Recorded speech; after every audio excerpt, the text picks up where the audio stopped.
প্রিয় বন্ধুরা, আমি পিপাস আবারও স্বাগতম জানাই আমার নতুন একটি ভিডিওতে। আশা করি তোমরা অনেক অনেক ভালো আছো। তো বন্ধুরা, তোমরা কিন্তু আমাকে অনেক অনেক ভালোবাসা দিচ্ছ। আমার পক্ষ থেকে সকলের জন্য রইল অসংখ্য অসংখ্য ভালোবাসা, অভিনন্দন। তো বন্ধুরা, তোমাদের জন্য নিয়ে আসলাম কৃষিকাজের আরেকটি নতুন ভিডিও। আজকের ভিডিওটা অনেক অনেক ভালো হবে, ধৈর্য সহকারে শেষ পর্যন্ত দেখবে। আমার পাশাপাশি প্রিয় বন্ধুরা, তোমাদের সকলের ভালো লাগবে। তো চলো বন্ধুরা, ভিডিওটা শুরু করা যাক। আজকে চলে আসলাম কৃষি জমিতে ফসল ফলার উদ্দেশ্যে, বিশেষ করে জেঙ্গা। তোমরা যারা আমার ভিডিও দেখো তারা তো অবশ্যই জানো আমরা কিন্তু সকাল সকাল চলে আসি ফসল পাড়ার উদ্দেশ্যে। কিন্তু বন্ধুরা, আজকে কিন্তু হঠাৎ করে তুফান এবং তুফানের পাশাপাশি বৃষ্টি চলে আসলো। তো সকাল বেলায় যখন আমরা পটল গাছের জমিতে ফুল লাগাতে আসলাম, ফুল লাগার পর কিন্তু ফসল পাড়তে পারলাম না, কারণ হঠাৎ করে বৃষ্টি এসে গেল। তার জন্য কিন্তু প্রিয় বন্ধুরা আবারও চলে আসলাম। এখন কিন্তু দেখতে পাচ্ছ পরিবেশটা কিন্তু খুবই সুন্দর লাগছে। তো চলো এখন ফসলটা পারবো, তারপরে তোমাদের সঙ্গে আবারও কথা বলবো। আমরা কিন্তু ফসল পাড়া কমপ্লিট, দেখো একদম পাতা দিয়ে ডেকে দিয়েছি যাতে আমাদের ফসলটা সুরক্ষিত থাকে। আমাদের তো বারবারই বলে থাকি, জেঙ্গা গাছের লত কিন্তু সঠিক সময়ে তুলে দেবে, সঠিক পদ্ধতিতে। আমরা কিন্তু আজকেও আমাদের জেঙ্গা গাছের লত তুলে দিলাম। তো তোমরা তো সকলেই জানো যে আমরা কিন্তু ধাপে ধাপে কৃষিকাজ করছি। এক জমি থেকে কিন্তু আমরা ফসল নিয়ে বাজারে বিক্রি করতে পারছি। আর এখানে কিন্তু আমরা নতুন করে কৃষিকাজ বা নতুন করে কিন্তু জেঙ্গা গাছ লাগিয়েছিলাম। সেই গাছগুলো কিন্তু আজকে আমরা সঠিক সময়ে কিন্তু সঠিক পদ্ধতিতে কিন্তু তুলে দেওয়ার চেষ্টা করছি। কারণ বন্ধুরা, আমাদের গাছের যে লত দেখতে পাচ্ছ, লত কিন্তু বড় হয়ে গেল। তো চলো তোমাদের এক এক করে দেখাই। বন্ধুরা, তোমাদের দেখানোর উদ্দেশ্যে কিন্তু চলে আসলাম আরেকটি জমিতে। এই জমিতে কিন্তু আমরা জেঙ্গা গাছ লাগিয়েছি। একটু আগেই কিন্তু তোমরা দেখতে পেলে আমরা কিন্তু অন্য জমি থেকে খুব সুন্দর করে ফসল কেটে নিলাম। আর এই যে গাছটি দেখতে পাচ্ছ, এই গাছটা কিন্তু আমরা বেশি দিন হলো না লাগিয়েছি। আমরা সঠিক পদ্ধতিতে করাই কিন্তু এই গাছটি কিন্তু খুব সুন্দরভাবে উঠে গেল। দেখতে পাচ্ছ আজকে কিন্তু বন্ধুরা এই যে গাছের লতগুলা কিন্তু আমরা তুলে দিলাম খুব সুন্দরভাবে। কি করে তুলে দিলাম চলো একটু তোমাদের সঙ্গে শেয়ার করার চেষ্টা করি। দেখতে পাচ্ছ বন্ধুরা, এই যে লতগুলা কিন্তু এখানে কিন্তু খুব সুন্দর করে আমরা লতগুলা তুলে দিলাম, দেখতে পাচ্ছ।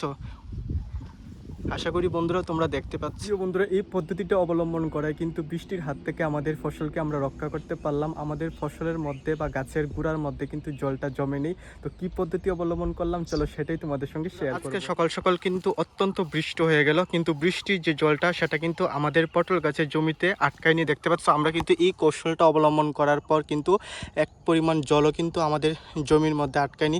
একদম সরাসরি কিন্তু জলটা কিন্তু একদম নালা দিয়ে বা ড্রেন দিয়ে কিন্তু অন্য জমিতে চলে গেল। এই জমিতে কিন্তু আমরা কিছু লাগাইনি প্রিয় বন্ধুরা। তো এই যে পটল গাছ লাগিয়েছি, এই জমির যত জল, বৃষ্টির যে জলটা ছিল সেটা কিন্তু এই নালা দিয়ে বের হয়ে গেছে খুব সুন্দরভাবে। এই পদ্ধতিটা কিন্তু প্রিয় বন্ধুরা সকল কৃষক ভাইরা করে থাকে বৃষ্টির সময় তাদের ফসলকে রক্ষা করার জন্য। বন্ধুরা, আমি কিন্তু তোমাদের সঙ্গে প্রত্যেকটি জিনিস শেয়ার করে থাকি। আমরা কি কি করে কৃষিকাজ করি বা কি কি কৌশল অবলম্বন করে থাকি, প্রত্যেকটি জিনিস কিন্তু তোমাদের সঙ্গে শেয়ার করে থাকি। তার জন্য তোমাদের সকলের কাছে একটি অনুরোধ থাকবে, যারা আমার ভিডিও নতুন দেখছো তারা অবশ্যই অবশ্যই আমার চ্যানেলটিকে সাবস্ক্রাইব করে রাখবে। আর যদি ফেসবুকে দেখে থাকো, ফেসবুক পেজটিকে ফলো করে রাখবে। বন্ধুরা, দেখতে পাচ্ছ মাচার ব্যবহার করেছি বিশেষ করে করলা গাছের জন্য। আর মাচার মধ্যে কিন্তু বাঁশের পরিবর্তে নেটের ব্যবহার বেশি করেছি যাতে টাকার খরচের পরিমাণটা কমে যায়। আর দেখতে পাচ্ছ বন্ধুরা, করলা গাছটা কিন্তু দেখতে খুবই সুন্দর হয়েছে। আর গাছের গোড়াতে যত পরিমাণ আগাছা জন্মেছে তা কিন্তু দ্রুত বা তাড়াতাড়ি করে কেটে ফেলতে হবে। কারণ বন্ধুরা, তোমরা তো সকলেই জানো এই আগাছাগুলো কিন্তু ফসলের খুব ক্ষতি করতে পারে। তাই আমরা দ্রুত পরিষ্কার করে নেওয়ার চেষ্টা করব। বন্ধুরা, এখন তো বৃষ্টির সিজন, যে কোনো মুহূর্তে কিন্তু বৃষ্টি চলে আসতে পারে। আর এখন এমন অবস্থা হয়েছে যে বৃষ্টি হওয়ার যে পুরো অবস্থা সেটা কিন্তু কয়েক মিনিটের মধ্যে বৃষ্টিটা চলে আসে। মানে কি বলবো, আগে যে প্রস্তুতিটা নেবে সেটা কিন্তু তোমরা করতে পারো না। তার জন্য কিন্তু অবশ্যই প্রিয় বন্ধুরা তোমাদের একটু সতর্ক করে কৃষিকাজ করতে হবে। তো চলো আমরা কি পদ্ধতি অবলম্বন করেছি, বৃষ্টির পরে যে জলটা আমাদের জমিতে জমে যেতে না থাকে সেই জলটা আমরা কি করে নিষ্কাশন করি বা কি কৌশলে, সেটাই তোমাদের সঙ্গে শেয়ার করি। তোমরা দেখতে পাচ্ছ সামনে কিন্তু আমাদের পটল গাছ আছে, আর এখানে কিন্তু আমরা নতুন করে জেঙ্গা গাছ লাগিয়েছি। তো আমরা কিন্তু ধাপে ধাপে কৃষিকাজ করি। যারা ভিডিও দেখো আমার, তারা কিন্তু অবশ্যই জানো ধাপে ধাপে কৃষিকাজ করার ফলে কিন্তু অনেক কৃষক ভাইরা, যারা প্রিয় বন্ধুরা আমার গুরুজনরা আছে দীর্ঘদিন ধরে কৃষিকাজ করছে, তারাও কিন্তু ধাপে ধাপে কৃষিকাজ করে অনেক মুনাফা অর্জন করতে পারছে। তো আমি চাই প্রিয় বন্ধুরা তোমরাও যাতে ধাপে ধাপে কৃষিকাজ করে অন্য কৃষক ভাইদের মতো বা আমাদের মতো অনেক মুনাফা অর্জন করতে পারো। তো বন্ধুরা, এখন তো বৃষ্টির সময়, বৃষ্টির যে জলটা আমাদের জমিতে লেগে না থাকে তার জন্য কিন্তু দেখতে পাচ্ছ আমরা কত বড় ড্রেন করে দিলাম। দেখতে পাচ্ছ কত পরিমাণ ড্রেন করে দিলাম। সকল জমির যে জলটা সেই বড় ড্রেনের মাধ্যমে বা নালার মাধ্যমে কিন্তু একদম চলে যাবে নদীতে। দেখতে পাচ্ছ একদম কিন্তু প্রিয় বন্ধুরা চলে যাবে নদীতে। কত বড় ড্রেন করে দিলাম দেখতে পাচ্ছ। আর জমির মধ্যে কিন্তু আমরা ছোট ছোট ড্রেন করে দিলাম।